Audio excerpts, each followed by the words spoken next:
Hello all, welcome to voice of cinema. ఇప్పుడే mass జాతర movie అయితే చూసి వచ్చాను ప్రీమియర్. మూవీ అయితే నాకు బాగుందని చెప్పలేను, అలానే బాలేదని కూడా చెప్పలేను. It's an above average movie and it's an outdated commercial cinema. Already ఇలాంటి స్టోరీ ఒక 10 సినిమాలు చూసాను నేనైతే. Regular template movie. ఇలాంటివి ఆల్రెడీ ఒక 10 సినిమాలు చూసాను. జస్ట్ ఓన్లీ మాస్ ఎలిమెంట్స్ ఉంటాయి మూవీలో. అది తప్ప ఇంకా ఏముండదు. సినిమా మొత్తం ఒక రెగ్యులర్ టెంప్లేట్‌లోనే వెళ్తుంటుంది. అంటే మొత్తం ప్రిడిక్టబుల్. నీకు సినిమా స్టార్ట్ అయిన 10 మినిట్స్‌కే నువ్వు మూవీ ఎలా ఉంటుందో గెస్ చేసేస్తావు. సినిమాలో పాజిటివ్స్ ఏందంటే మెయిన్‌లీ రవితేజ. నువ్వు సినిమాలో ఒక 2 అవర్స్ కూర్చున్నావంటే రవితేజలోనే కూర్చుంటావు. అంటే ఆ ఎనర్జీ యాక్టింగ్ ఉంటుంది సినిమాలో. ఎక్కడ మనకి రవితేజ తగ్గడు. సో, సినిమా స్టార్టింగ్ నుంచి ఎండ్ పాయింట్ వరకు మొత్తం రవితేజ యాక్టింగ్‌తోని చాలా బాగా పుల్ చేసిండు సినిమాని. ఇంకా ఫస్ట్ హాఫ్ కంటే సెకండ్ హాఫ్ చాలా బావుంది. అంటే సెకండ్ హాఫ్‌లో కొన్ని ఎలిమెంట్స్ ఉంటాయి. అవి చాలా వర్క్ అయ్యాయి నాకు. ఇంకా సెకండ్ హాఫ్‌లో అక్కడక్కడ కామెడీ సీన్స్ బావున్నాయి. ఇంకా నాకు సెకండ్ హాఫ్‌లో 'ఉడుము' ఫైట్ సీక్వెన్స్ ఉంటుంది. అది దాని తర్వాత నెక్స్ట్ హీరో ఈ విలన్ ఇంటికెళ్ళి బిర్యానీ తినే సీన్ ఉంటుంది. అంటే ఆల్రెడీ ట్రైలర్ చూసుంటారు. సో, ఆ 2 సీన్స్ నాకు చాలా వర్క్ అయ్యాయి సినిమాలో. చాలా బాగున్నాయి ఆ సీన్స్.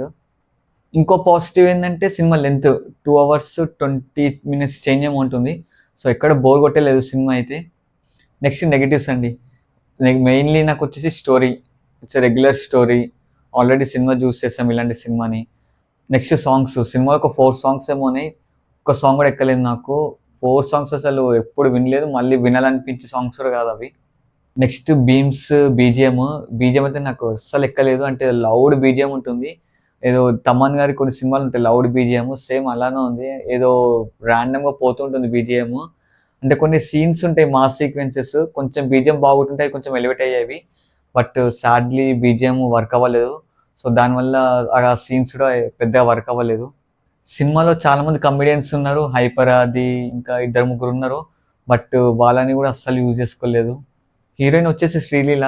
అసలు శ్రీలీల ఎందుకుందో నాకు అస్సలు తెలీదు సినిమాలో. జస్ట్ 4 సాంగ్స్ ఉంటాయి. 4 సాంగ్స్‌లో 3 సాంగ్స్‌లో కనిపిస్తుంది. అండ్ అక్కడక్కడ కనిపిస్తుంది. ఇంకా కొంచెం యాక్టింగ్ చేస్తుంది. నాకసలు శ్రీలీల యాక్టింగే నచ్చదు. ఈ సినిమాలో ఇంకా కొంచెం క్రింజ్ యాక్టింగ్ చేస్తుంది. ఈ యాక్టింగ్ కూడా అస్సలు నచ్చలేదు. కొంచెము ఇంప్రూవ్ అయితే చాలా బాగుండు యాక్టింగ్. సో, నెక్స్ట్ మూవీ నుంచి అయినా కొంచెం ఇంప్రూవ్ అయితేనేమో అనుకుంటున్నాను. And it was a regular climax. ఏముంటుంది, హీరో వెళ్లి విలన్ని చంపేస్తాడు. బట్ దానికో సెటప్ చేసుకున్నారు. జాతర సీన్ లాంటిది ఒక సెటప్ చేసుకున్నారు. ఆ జాతర సీన్‌లో హీరో విలన్‌కి ఫైట్ ఉంటుంది. హీరో విలన్ని చంపేస్తాడు అంతే. మామూలుగానే సినిమా మీద అసలు లో ఎక్స్‌పెక్టేషన్స్, అసలు ఎక్స్‌పెక్టేషన్సే లేవు సినిమా మీద. బట్ సాడ్‌లీ నాకు అసలు సినిమా అస్సలు ఎక్కలేదు నాకు.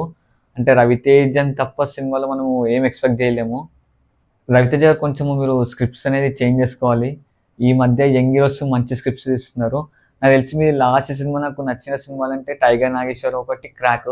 సో, మధ్యలో మీది ఏ సినిమా నాకంత నచ్చలేదు.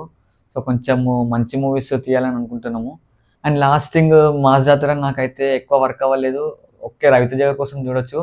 సో, ఎవరికైతే నాకు స్టోరీ వద్దు, జస్ట్ కమర్షియల్ ఎలిమెంట్స్ ఉంటే చాలు అనుకుంటే మాత్రం మీకు నచ్చుతుంది. సో, వెళ్ళాలనుకుంటే వెళ్ళండి.